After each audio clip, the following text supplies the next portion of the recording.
Boa tarde, senhoras, senhores. Bom, como sempre, aqui estamos nós, novamente, né? Naquela política interessante de água mole em pedra dura, até que tanto bate até que fura, né? É isso aí. Não, vamos à luta então, porque as coisas estão acontecendo. Eu, particularmente, essa semana que passou, fiquei muito preocupado com meu amigo Heleno, né? Augusto Heleno é uma pessoa formidável. E a notícia de que ele, segundo as más línguas da imprensa venenosa, que nós nunca sabemos quando está mentindo mais ou mentindo menos, né? Porque mentindo é sempre, né? O mais ou menos, fizeram uma colocação de que ele declarou que para segurar Bolsonaro vivia tomando Lexotan na veia, né? Estou fazendo uma campanha agora em nível nacional para ver se todos nós conseguimos comprar todo o Lexotan que está nas farmácias e disponível, e evitar que ele não tome Lexotan. E para assim ele deixe Bolsonaro fazer algumas coisas que ele já devia ter feito há muito tempo, como aloprar com esse estado de coisa que está acontecendo aí, que não dá para segurar, né? A gente está levando na brincadeira uma coisa séria, porque o que eu fico meio assim desconcertado é quando eu fico imaginando que se nós estivéssemos num país comunista, aconteceria exatamente dessa maneira. Cada um ia fazer a agressão que quisesse ao presidente comunista e ia ficar por isso mesmo.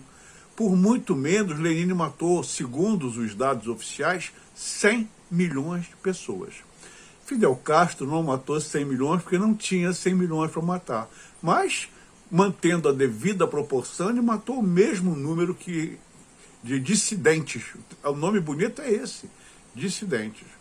Então, eu não sei, mas eu tenho a impressão que não é uma boa política se tolerar esse despautério que a esquerda, togada ou não, está se manifestando nesse país. Através do Congresso, através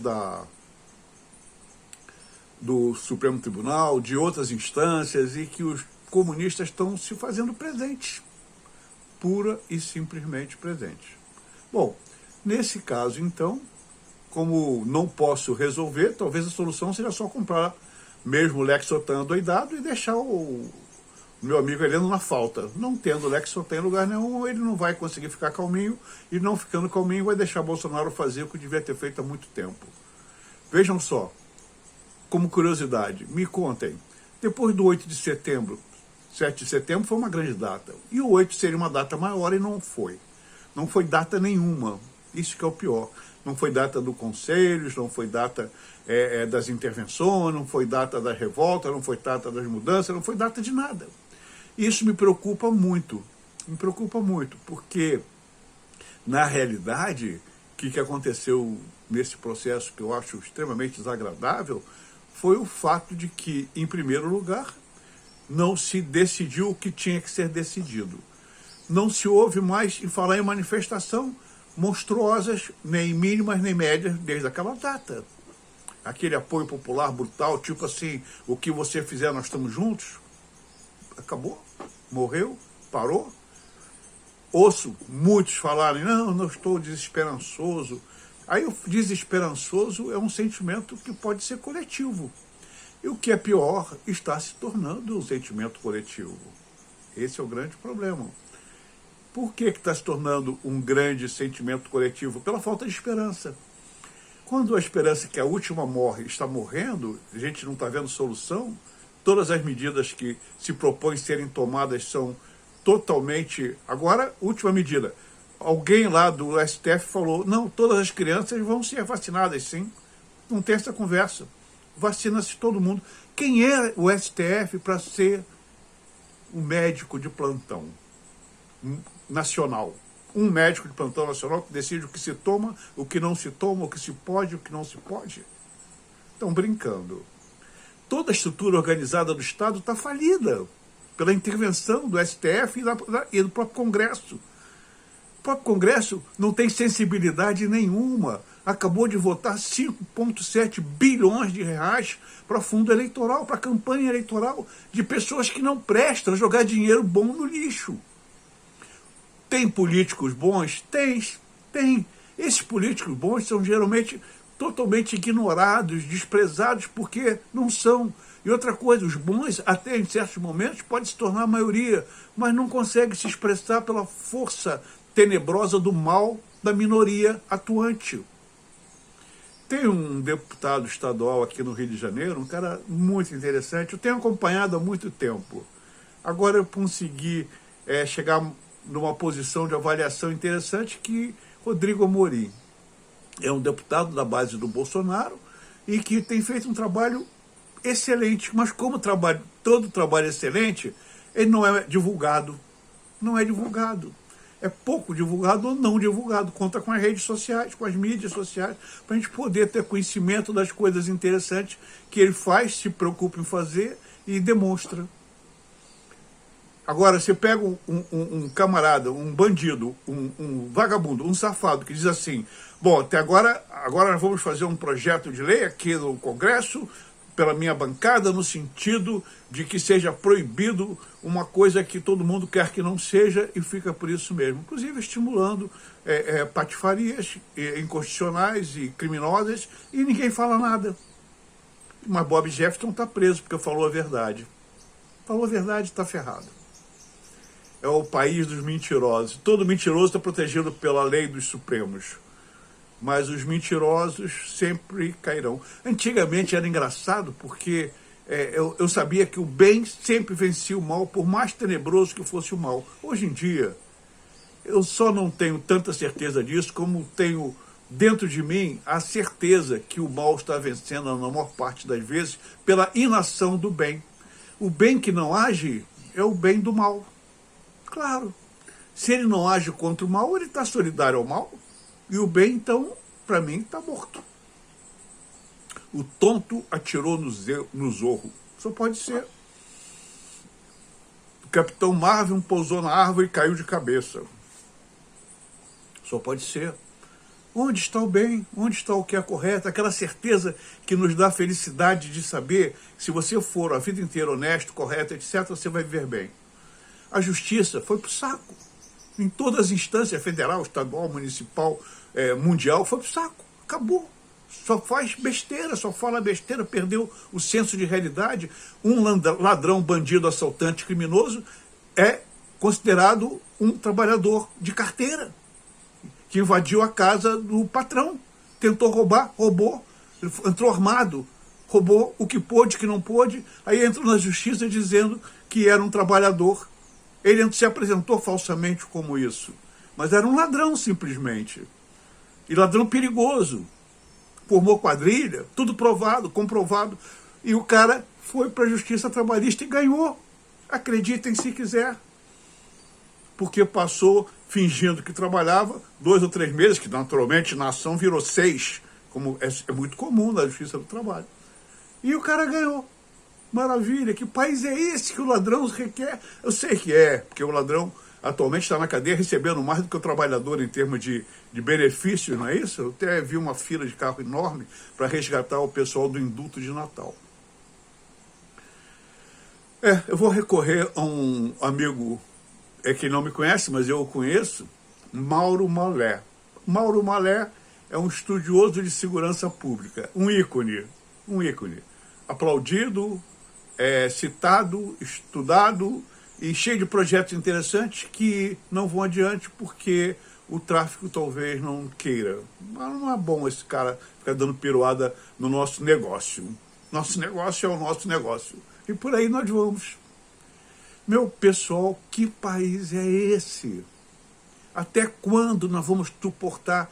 Hoje eu saí à rua, como diria Machado de Assis, e lá, passando, encontrei grupos e grupelhos e grupões de pessoas felizes e contentes, tomando cerveja a R$10, com a gasolina de 7 a 10, conforme a ocasião e o local, no carro pagando 53% dos seus carros lustrosos, novos e brilhantes, e por aí ninguém diz nada, ninguém fala nada, ninguém reclama nada, ninguém aceita, por muito menos a Revolução Francesa aconteceu depois de um período de achincalhe por parte da corte. Deram uma solução excelente, que até em certos aspectos, poderia ser implantada aqui a guilhotina, né, para os da corte. Todos da corte foram guilhotinados, inclusive o rei. Seria uma excelente opção. A guilhotina está em promoção, só na França. Em Paris, uma guilhotina nova, 0 km, com garantia de 6 meses, né, com um pequeno step de guilhotina, pode ser comprada por 300 euros. O suporte de madeira se faz no Brasil, porque a madeira aqui não dá para fazer lá, porque a madeira no Brasil custa mais caro que um automóvel. 1 metro cúbico de madeira está R$6.000, num país que tem a maior floresta mundial. R$6.000 o metro cúbico da madeira. E não é a madeira de lei, não, é a madeira pinho, vagabunda, entre outras. Nós somos o país do escárnio, que nós vendemos baratinho para o gringo e cobramos extorsivamente para nós, mercê dos impostos canalhas, que nunca foram combatidos também, e nós aceitamos. Não paramos de fazer obras, que é uma solução brilhante para não consumir madeira a R$6.000 o metro cúbico, não aparelhada. Se for aparelhada, custa bem mais. Olha, eu sabia que eu tinha pregado chiclete na cruz. Eu tenho certeza disso. Meu karma de morar nesse país, nesse momento, só havendo pregado chiclete. Eu acho que era daqueles, na última encarnação, era um soldado romano, talvez, e estava discutindo se Jesus tinha sido pregado direito, se o pé dele estava bem, etc e tal. Aí tirei aquela goma de mascar, chicletezadas, e preguei no pé de Jesus. Só pode ser. Tem que fazer uma falta grave dessa para merecer uma situação como a atual. Preguei chiclete na cruz. E a gente que tem um pingo de consciência sofre muito de ver isso e sem perspectiva de solução. Falando sério, 2 minutos. Vocês acham que as urnas novas que o STF mandou comprar serão a prova de fraude? Então, tá bem, se fosse a prova de fraude, ela já vinha com uma bobinazinha para fazer a impressão do voto, o que não aconteceu. Aí tem uns bobalhões dizendo assim, tá vendo? Agora vai ter. Tem até um general lá para fiscalizar. Mentira! O general Fernando, que está lá, ele apenas é um ícone para dizer que não houve fraude, mas ele não vai ter acesso a nada. Ele vai ser um mero agente administrativo dentro do STF. E por que foi, então, fazer isso lá? Esse barulho aqui é do Trovão. Trovão é o meu cachorro de estimação mais velhinho, e ele está aqui agora achando que tem uma gambá no forro. Vamos ver, se for uma gambá que não seja do PT, tudo bem. Gambá do PT é ruim. Bom, então, o que nós estamos esperando? Eu acho que estão preparando uma tremenda armadilha para Jair, o Messias, o mito. E ninguém diz isso. Helena, outro dia, falou uma coisa engraçada. Gosto muito de Helena. O Heleno, outro dia, falou uma coisa engraçada. Estou muito preocupado com a segurança do presidente. Ora, Heleno, meu amigo, existe até um hobby norte-americano de assassine seu presidente e seja feliz.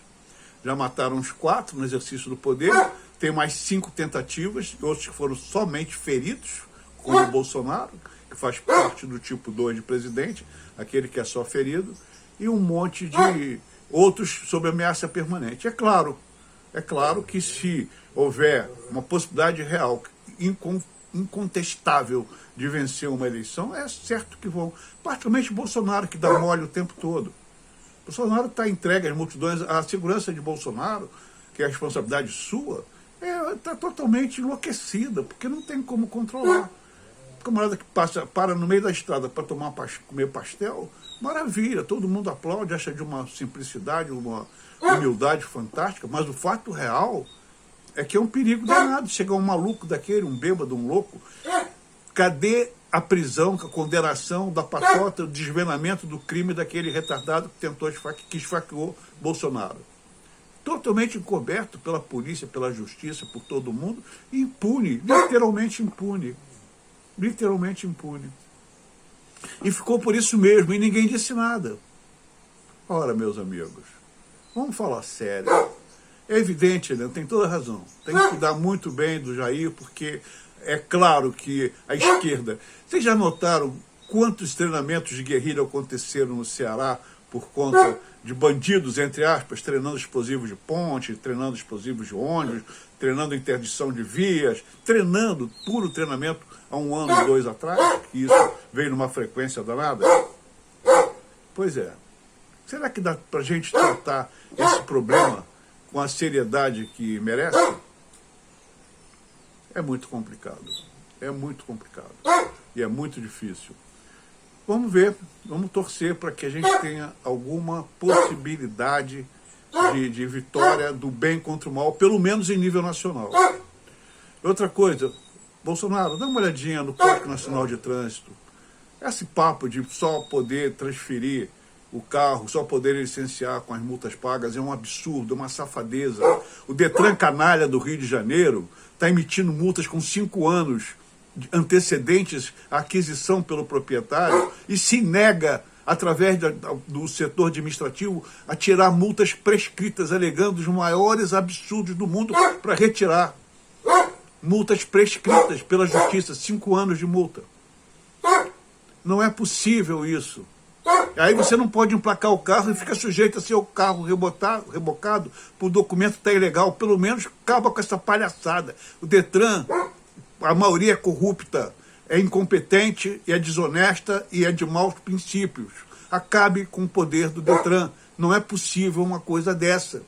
Multas que não são do proprietário, que não foram cometidas, que são prescritas pelo tempo e que não tem nada a ver com a pessoa, com nada são atribuídas ao veículo e ficam permanentemente para o cara, até o carro ser apreendido e leiloado por qualquer dinheiro, cujo valor do saldo não é devolvido ao cidadão espoliado.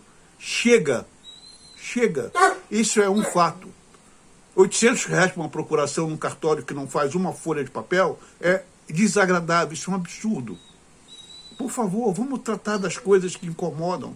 Eu fiz uma lista de 30 coisas que são absurdas nesse país. 30 coisas que envolvem a justiça, o legislativo, o executivo, e não tem solução e ninguém se preocupa em dar solução.